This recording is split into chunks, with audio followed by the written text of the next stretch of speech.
le coup de fil d'Emmanuel Macron a chamboulé Édouard Philippe.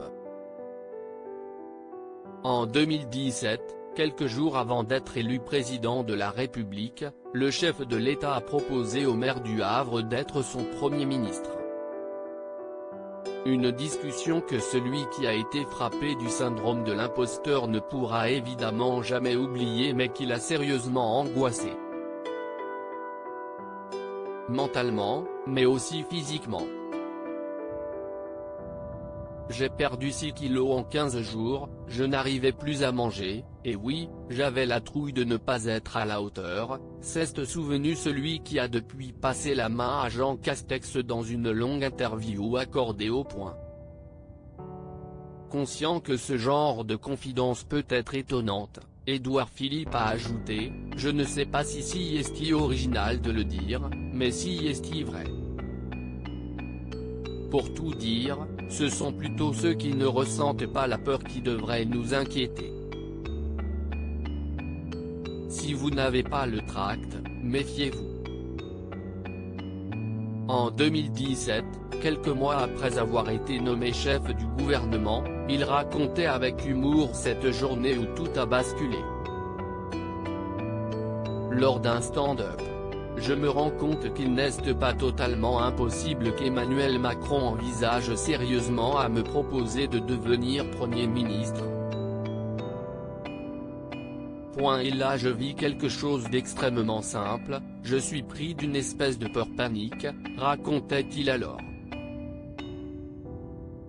Je l'indique à ceux d'entre vous qui vivraient une forme de surpoids, si vous voulez maigrir, devenez Premier ministre. Moi, j'ai perdu 6 kilos. Mais son stress s'est envolé une fois ses fonctions prises à Matignon. On n'est jamais détendu certes, et il y a souvent de bonnes raisons de s'inquiéter, mais en aucun cas il ne s'agit d'une souffrance, a continué l'ancien Premier ministre, qui ne comprend pas l'expression l'enfer de Matignon. Édouard Philippe. J'ai mis tête aux manettes pour lui, cette fonction a été un honneur, une chance. 9 mois après son départ du gouvernement, Édouard Philippe revient sur le devant de la scène et publie Impressions et lignes claires. Mais les intentions de l'ex-premier ministre interrogent.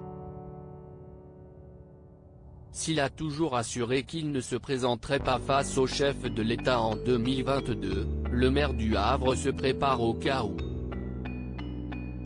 Philippe se prépare à toutes fins utiles s'il y avait un accident de parcours et qu'Emmanuel Macron se retrouvait dans l'impossibilité de se représenter, révèle un parlementaire dans les colonnes du Figaro. Dans cette interview fleuve accordée au Point, il a d'ailleurs donné une réponse qui remet de l'huile sur le feu. Ce que je fais aujourd'hui est sans doute moins stressant, mais je ne vais pas nier que j'aime être aux manettes, en responsabilité, lançait-il. Préparerait-il son retour dans les plus hautes sphères du pouvoir ?